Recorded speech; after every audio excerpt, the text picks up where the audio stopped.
अज़ीज़ मोमिनीन, आप सबको सुबह का सलाम। खुदा बाप आपको और आपके ख़ानदान को बहुत सारी बरक़ात अता करे। अभी हम फ़ादर सामुएल जॉन से आज की तिलावतों का पैगाम सुनेंगे। मसीह खुदावंद में मेरे अज़ीज़ों, मैं father Samuel John saint Mark's parish Chanda Qila Gujranwala से आपकी खिदमत में आज की तिलावतों पर ध्यान और ज्ञान पेश करता हूँ।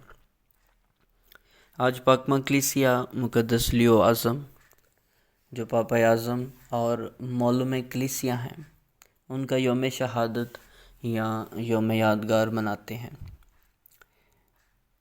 आप इटली में थस्कनी में 390 की दहाई में पैदा हुए और वहीं पर आपने अपनी तालीम व तरबियत का आगाज़ किया। आप कलाम मुक़द्दस और इल्म इलाहियात से गहरी दिलचस्पी रखते थे। आप एक बाअसर वाज़ और मुस्तनद लिखारी थे। शमास बनने के बाद आपको फ्रांस में दो ग्रोहों के दरमियान सुलह और अमन कायम करने के लिए भेजा गया। वहीं पर आपको पापा आज़म की वफ़ात की खबर मिली और इस पर कलीसियाई रहनुमाओं और आमतुल मोमिनीन ने आपको पापा आज़म बनने के लिए मुकर्रर किया। आपने बड़ी लगन के साथ कलीसिया की चुपानी खिदमात को पूरा किया।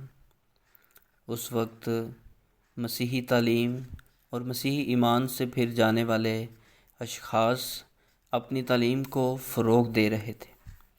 आपने ना सिर्फ इनकी पुरज़ोर मज़म्मत की बल्कि इनकी तौसीफ़ भी की। आपने चार्ल्सटन की मजलिस बुलवाई, जिसमें आपने खुदावंद यीशु मसीह की शख्सियत के बारे में भरपूर वजाहत की। आपने लतूरिया तजदीद, समाज, सियासत में तवाज़ुन, तालीम व तरबियत और तहरीर व तकरीर पर ख़ुसूसी तवज्जो दी। आपके दौर में गैर कौमों का दूसरी जगहों पर हमला करके उन पर कब्ज़ा करना आम बात थी। एक दफ़ा का ज़िक्र है कि एक बार हमलावर रोम फ़तह करना चाहते थे, तो आप खुद फाटक पर पहुँचे और उनके सरदार से गुफ्तगू की। कहा जाता है कि उसी वक्त लश्कर के सरदार को एक शख्स दिखाई दिया जिसने कहनाना लिबास पहना हुआ था और उसके हाथ में तलवार थी,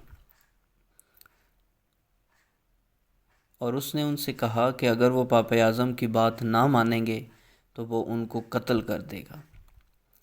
कहा जाता है कि मुक़द्दस लियो की मुक़द्दस पत्रस से बेइंतहा अक़ीदत थी। वही अक्सर व बेशतर इनसे गैबी तौर पर मिलते और इन्हें मदद पहुंचाते थे। आपने जगह जगह गिरजाघर तमीर करवाए, मुख्तलिफ़ शख्सियात और कलीसियाओं को ख़तूत लिखे, अपनी कलीसिया की रहनुमाई के लिए वाज़ दिए और तहरीर किए। खुदावंद यीशु मसीह के तजस्सुम पर आपके वाज़ ख़ुसूसी ज़िक्र के हामिल हैं। आप इस बात पर ज़ोर देते थे कि रूह कुदस हमारे अंदर रहता है और कि खुदावंद यीशु मसीह हमारी रोज़मर्रा ज़िंदगी में हमारे साथ और हमारे दरमियान रहता है। आपके इन्हीं कामों की बदौलत आपको आज़म का लक़ब दिया गया। आपने 21 बरस तक पापाई मनसब पर फाइज रहे और 10 नवंबर 461 में आप अब्दी नींद सो गए।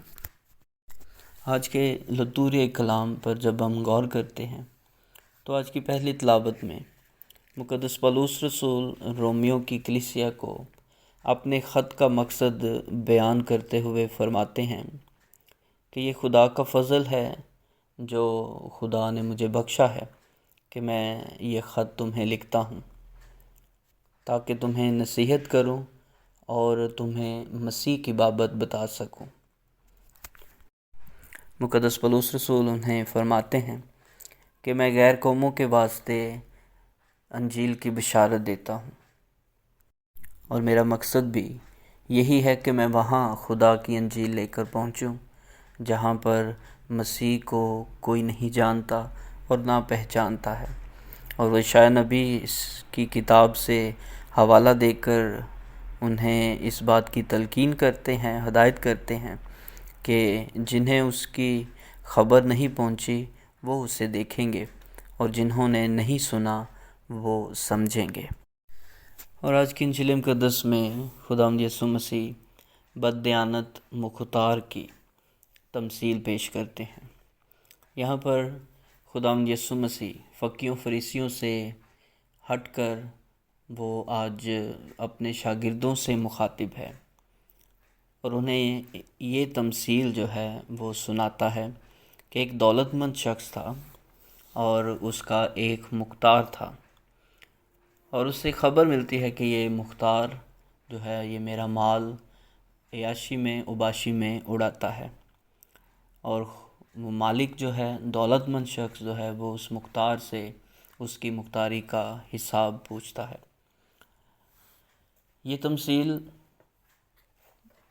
تھوڑی مشکل ہوتی ہے جب بھی اس کا مطالعہ کیا جاتا ہے کہ ایک طرف یہ بد دیانت مختار ہے اور دوسری طرف اس تمثیل کے آخر میں وہ مالک اس کی تعریف کرتا ہے۔ آئیں اس کے چند پہلوؤں پر غور کرتے ہیں۔ یہ دولت مند آدمی خدا کی رہنمائی کرتا ہے، اور مختار ہر وہ شخص ہے جو اس کی بادشاہت کا حصہ دار ہے۔ یہاں پر خداوند یسوع مسیح اپنے شاگردوں کو یہ مختار بناتے ہیں کہ تم سب مختار ہو، اور ہر ایک شاگرد نے اپنی مختاری کا حساب دینا ہے۔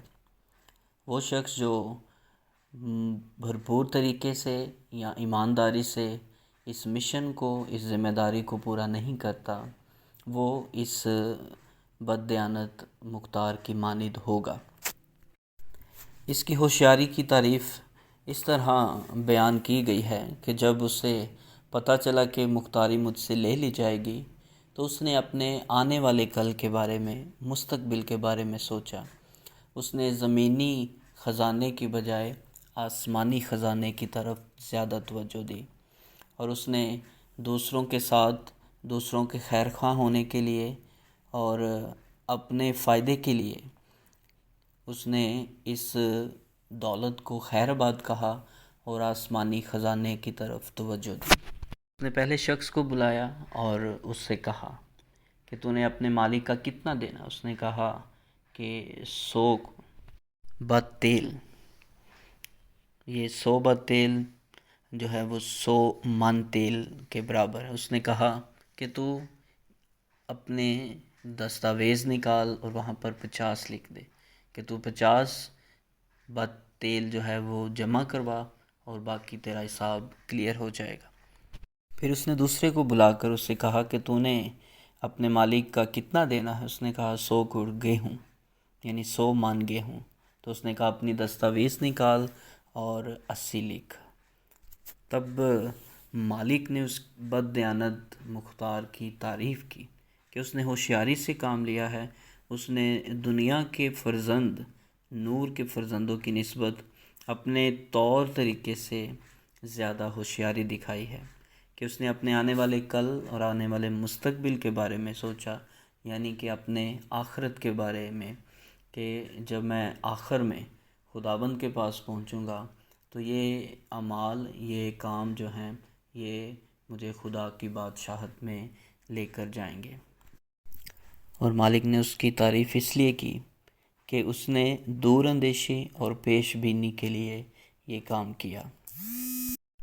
اس نے مستقبل کے انعام کی خاطر حال کے فائدے اور دولت کو قربان کر دیا۔ اس لیے مسیح خداوند میرے عزیزوں، آج کا پاک کلام اور مقدس لیو اعظم کی زندگی ہمارے لیے مشعل راہ ہیں کہ ہم وہ نیک کام کریں، وہ نیک اعمال کریں جن سے ہم خدا کو خوش کر سکتے ہیں، خدا کی بادشاہت کے وارث بن سکتے ہیں، کیونکہ خدا نے ہر ایک کو صلاحیت اور اپنی برکات اور ایک مشن سونپا ہے کہ جب ہم اس مشن کو پورا کرتے ہیں تو پھر ہم بد دیانت دار نہیں بلکہ دیانت دار مختار بنتے ہیں۔ مسیح ہمارے خداوند کے وسیلے سے آمین۔